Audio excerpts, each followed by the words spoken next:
అనంతపురం జిల్లా తాడిపత్రి పట్టణంలో మార్కండేయ దేవస్థానం పద్మశ్రీ శ్రీ ఘంటసాల వెంకటేశ్వర స్వామి 102వ జయంతి ఘనసభకు ఆహ్వానం మేరకు హాజరై మాజీ ఆలయ చైర్మన్ బాణ నాగేశ్వర్ రెడ్డి ముందుగా తాడిపత్రి ఘంటసాల గాన సభ విచ్చేసిన తెలంగాణ రాష్ట్రంలోని హైదరాబాద్ నుంచి గాయని గాన కోకిల కళ్యాణి మరియు తాడిపత్రి గాయకులు గోకుల్ లాడ్జీ మాధవ బాలు మహేష్ స్వామి, ఆర్టీసీ రిటైర్డ్ రామకృష్ణ, పాండురంగ, శ్యామల వీళ్ళందరూ ఘంటసాల వారి పాటలను పాడి అక్కడికి వచ్చిన ప్రజలను ఆనందపరిచినందుకు వారందరికీ శాలువాతో చిరు సత్కారం చేయడం జరిగినది.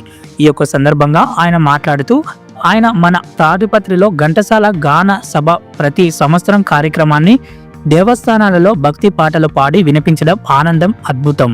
ఆ దేవుని ఆశీస్సులు ఎల్లవేళలా అందరికీ ఉంటాయని తెలియజేశారు. ఆయనతో పాటు NMDSS గౌరవ అధ్యక్షులు కోటిగంటి నబీ రసూల్, నాని తదితరులు పాల్గొన్నారు.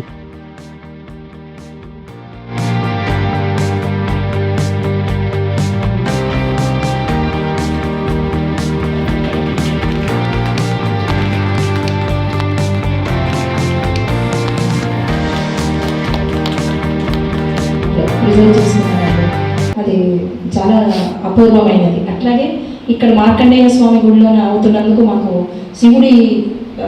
శివలింగాలతోటి మాకు షాల్స్ వచ్చాయి. శివుడికి ఆశీర్వాదం వచ్చినట్టే ఫీల్ అవుతున్నాము. ఈ తాడిపత్రి మాధ్యమేమో కానీ కంటిన్యూస్గా సంవత్సరానికి 1, 2, 3 ప్రోగ్రామ్స్ అవుతూనే ఉన్నాయి. ఇంతమంది కళాకారులకు ప్రోత్సాహం ఇస్తున్నారు.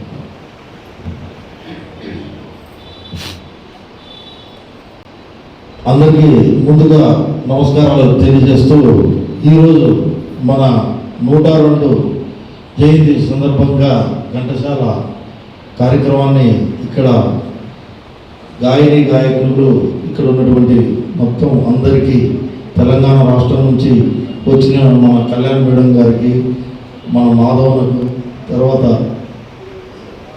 బాలు గారికి, మా స్వామికి, పాండురంగ స్వామికి, మన రామకృష్ణ ఆర్టీసీ రిటైర్డ్ అయ్యి చల్లగా పాటలు పాడుకుంటూ ఆనందంగా ఉన్నాడు. అటువంటి అవకాశం ఎవరికి రాదు. మళ్ళీ మేడం, మన శ్యామల మేడం గారికి ఈ స్టేజ్ మీద వీళ్ళు ఎంత చక్కగా పాడుతున్నారో ఆ పాటలు వింటూ ఆనందంగా ఉంటున్నటువంటి మీ అందరికీ పేరు పేరు ధన్యవాదాలు. ముఖ్యంగా మార్కండేయ స్వామి దేవస్థానంలో ఈ కార్యక్రమాన్ని జరగడం అంటే ఆయన ఆశీస్సులతోనే ఇక్కడ ఈ స్టేజ్ మీద వీళ్ళు పాడుతుంటే చాలా ఆనందంగా ఉంది.